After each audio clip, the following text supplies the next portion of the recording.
Bonjour à toutes et à tous, c'est 120%. Alors vous vous dites, ah mais le décor il a pas beaucoup changé. Parce que lundi j'avais fait un 120% qui disait que c'était le dernier jour dans le décor. Alors lorsqu'on tourne les 120%, je l'ai déjà expliqué, mais on en tourne 4 en même temps. Donc là c'était le premier, j'ai tourné lundi. Mais les 2 autres que vous verrez aussi la semaine prochaine seront tournés aussi sur ce plateau. Mais là, pour nous, voilà, déjà lorsque c'est diffusé, en fait, on est déjà dans nos nouveaux locaux. Voilà, c'est pour ça. Aujourd'hui, c'est un 100% un peu spécial puisque je reçois un invité qui s'appelle Lionel, mais tout le monde appelle Yo. Yo, c'est ça. C'est Bonjour ça. tout le monde. Bonjour. Alors, c'est dans la lignée des 120% où je présente les gens que je connais en Ardèche. Vous avez eu ma mère, vous avez eu Vanessa, et aujourd'hui, c'est Yo. Ouais. Bonjour Yo. Bonjour Davy, bonjour tout le monde. Alors, vous le connaissez sûrement, puisque Yo a un talent exceptionnel. C'est un comédien hors pair, connu dans toute l'Ardèche et au-delà, je dirais même toute la région Rhône-Alpes. Tu as des contrats avec Hollywood, je crois. Ouais, Hollywood ardéchois. Oui, l'Hollywood ardéchois, hein, donc qu'on appelle autrement Priva. Hein. Mais nous allons voir le talent de Yo juste après les news.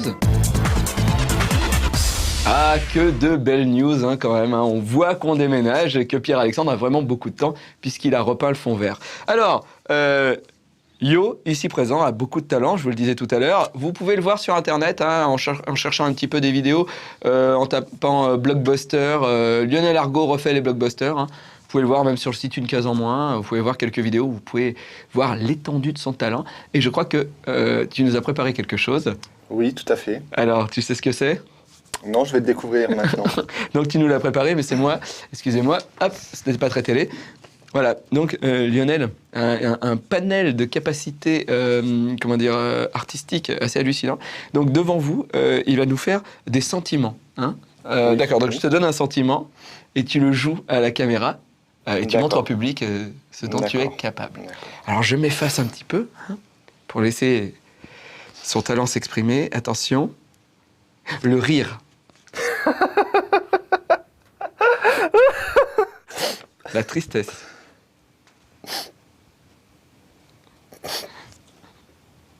La colère. Oh putain! Oh putain! Et pour terminer, ce que tu sais mieux faire, la surprise.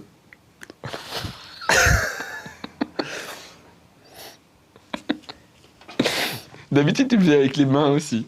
Oui, mais j'ose pas les faire. Ah, si, vas-y, on est à la télé. Merci, Yo.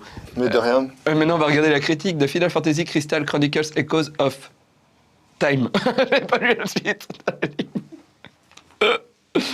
Tu as joué ? Toi, t'aimes bien Final Fantasy, toi ? Oui, je suis fan. T'as joué à ça ou pas ? Non, j'aime pas les tactics.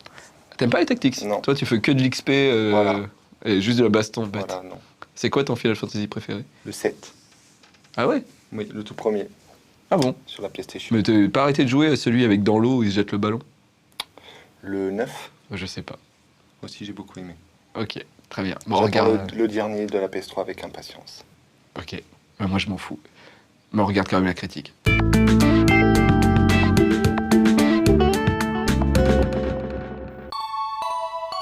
La série des Final Fantasy sur les dernières consoles Nintendo a pris une direction assez particulière. Sous-titrée Crystal Chronicles, elle est née sur GameCube et se présente sous la forme d'un épisode spin-off axé sur le multijoueur. La particularité de ce titre tenait au fait qu'il permettait de connecter sa Game Boy Advance à la GameCube pour profiter de nouvelles fonctionnalités, mais surtout de proposer au joueur un écran personnel, assurant une intimité utile par exemple pour cacher à ses partenaires son inventaire. Depuis, la série a évolué et connu plusieurs changements. Elle possède ainsi son propre univers tournant autour du cristal de vie. Avec cet épisode intitulé Echoes of Time, Square Enix renouvelle l'expérience multijoueur en proposant un jeu plus ambitieux. Les développeurs en effet ont eu la folle idée de rendre le mode multijoueur compatible entre la Wii et la Nintendo DS. C'est pour cette raison que le jeu est disponible sur ces deux plateformes. Mais le pari n'est-il pas trop gros pour être pleinement réussi ?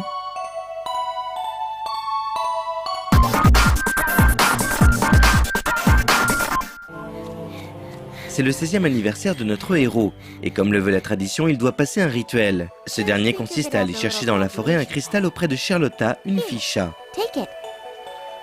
En revenant de son périple, il décide d'aller rendre visite à Aeril, son ami d'enfance.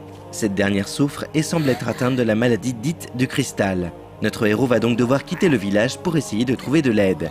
Toutefois, il ne sait pas qu'en dehors de son village, les cristaux ne sont que des artefacts du passé, devenus très rares. Dans une ville voisine, il rencontre un homme du nom de Larkécus, qui accepte de lui faire un traitement en contrepartie d'une faveur, obtenir les ingrédients nécessaires. Il s'agit bien entendu de cristaux, mais l'aide soudaine de ce vieux monsieur semble cacher de noirs dessins.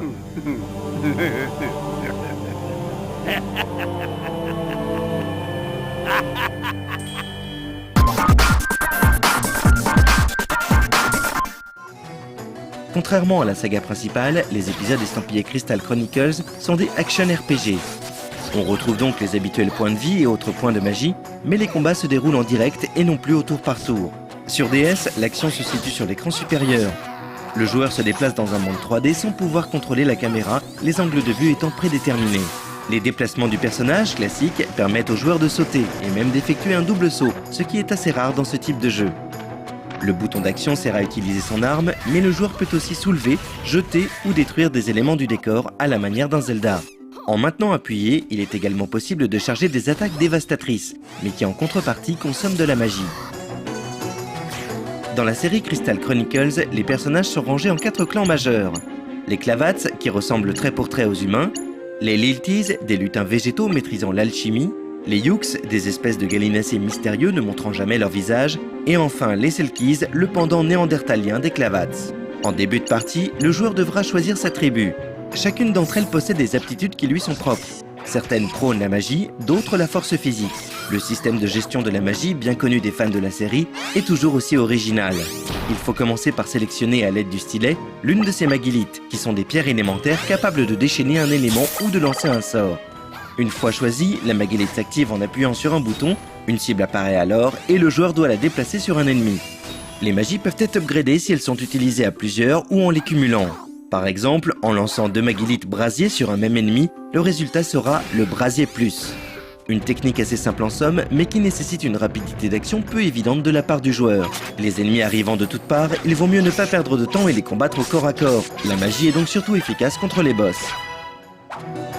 Mais le cœur des Crystal Chronicles, c'est le multijoueur. Il est ainsi possible d'accueillir ou de rejoindre des joueurs DS et Wii sur les cristaux de sauvegarde. Que ce soit en ligne ou en local, le jeu se déroule de la même façon et nécessite de suivre un leader. D'ailleurs, ce leader peut rappeler sa troupe à l'ordre si cette dernière s'est trop éloignée. Pour les joueurs qui désirent jouer en solo, c'est bien sûr possible. Il suffit pour cela d'engager des guerriers à la guilde. L'IA de ces persos est assez lunatique. Efficace par moments, les guerriers contrôlés par la console peuvent très bien faire échouer une attaque face à un boss. Mis à part le mode story, d'autres modes de jeu sont proposés aux joueurs, comme le jeu de grattage ou les missions. Il y a vraiment de quoi faire dans Final Fantasy Crystal Chronicles Echoes of Time.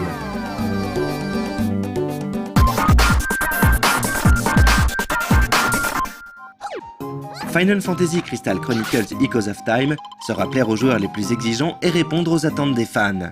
Il ne bénéficie pas de nouveautés à couper le souffle, mais parvient tout de même à ancrer l'univers de la série. Si l'idée de rendre compatible un jeu DS et un jeu Wii est une idée qui sur le papier semble séduisante, la pratique en est tout autre. La version Wii ressemble plus à un émulateur DS qu'à un vrai jeu. De plus, gérer 2 écrans dans un seul n'est pas très ergonomique. Sur Wii, il est ainsi nécessaire de pointer avec sa Wiimote sur l'écran d'icône, tout en gardant un œil sur la vue de l'écran de jeu. On peut tout de même agrandir les 2 écrans indépendamment l'un de l'autre, mais le résultat n'est pas au top. D'abord pensé pour la DS, la jouabilité de ce jeu ne s'accorde pas vraiment entre les 2 consoles. La version DS étant très réussie, elle s'impose comme la mouture à choisir, ce qui renforce encore l'impression d'inutilité de la version Wii. C'est d'autant plus dommage qu'une vraie version Wii aurait fait de cette chronique de cristal un épisode incontournable.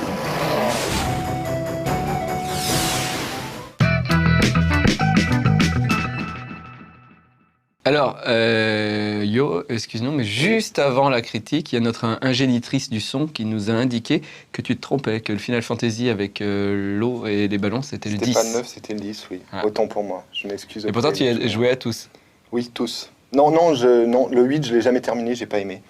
Ah. Les cartes, j'ai trouvé ça... Vous devez comprendre, moi je ne comprends pas. Voilà. Alors... nous allons refaire devant vous une scène d'un film très célèbre qui s'appelle Star Wars, épisode 3. Enfin non, pas épisode 3, épisode 6 maintenant. Donc on va dire que je suis Luke, et on va dire que tu es Dark Vador, c'est plutôt facile, et tu dois m'annoncer que tu es mon père, d'accord? Alors on refait la scène. On se bat à l'épée un peu peut-être. Alors faut pas que tu bouges trop pour le micro, mais il faut quand même. Ok. Ça fait un bruit d'épée. Tu fais un bruit d'épée. C'est déjà Star Wars. Alors, Star Wars, ça fait zwing, zwing. Ok. Ding, ding, ding, ding, ding, ding. Vas-y, annonce-moi. Luke, je suis ton père. Mazel tov.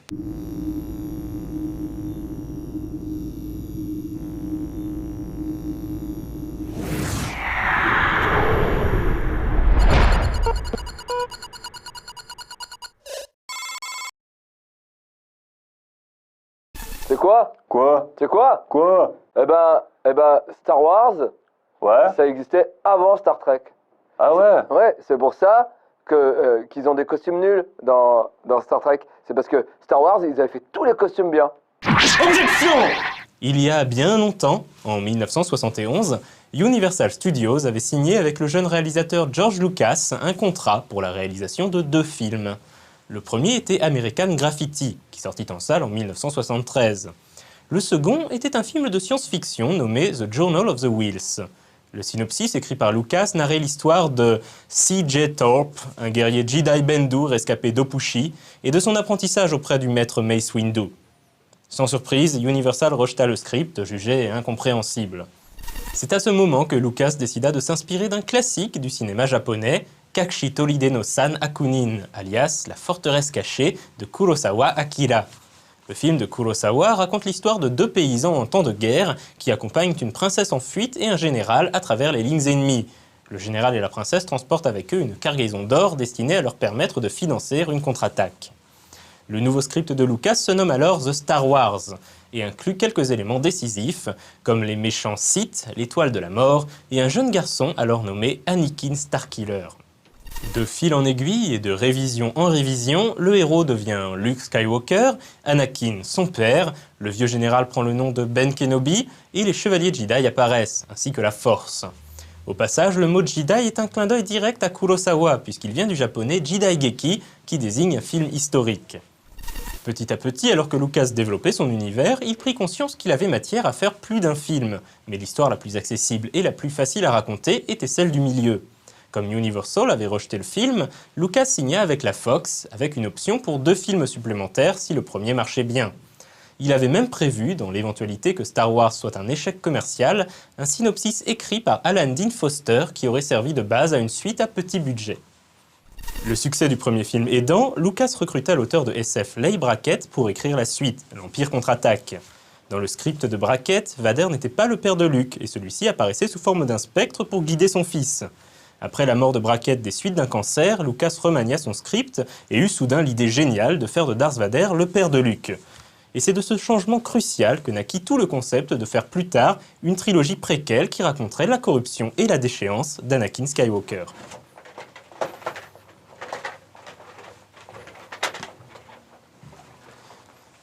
Ce n'est pas ce geek que vous recherchez. C'est pas ce geek qu'on cherche.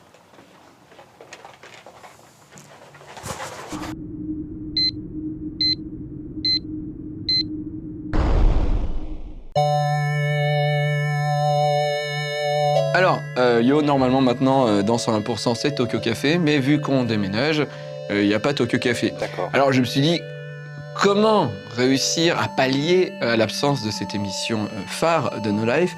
Comment pallier à l'absence de Suzuka à l'antenne? Alors, j'ai beaucoup réfléchi et je me suis dit que rien de mieux qu'une grande pièce française, que j'adore d'ailleurs, qu'est Cyrano de Bergerac. Donc, je te laisse le rôle de Cyrano. Hein? Merci. Et je jouerai le vicomte. Alors il découvre le texte. Hein. Alors là, je descends de mon plot pour le remettre de côté. Et après, je remonte pour être à la taille. Voilà, très bien. C'est très télé. Personne? Attendez. Je vais lui lancer un de ses traits. Vous avez un nez très grand. Très. Ha! C'est tout. Mais Ah non, c'est un peu court, jeune homme. On pouvait dire au bon Dieu bien des choses en... Oh Dieu. Excusez-moi. Oui. On pouvait dire au Dieu bien des choses en somme. En variant le ton, par exemple. Tenez, agressif.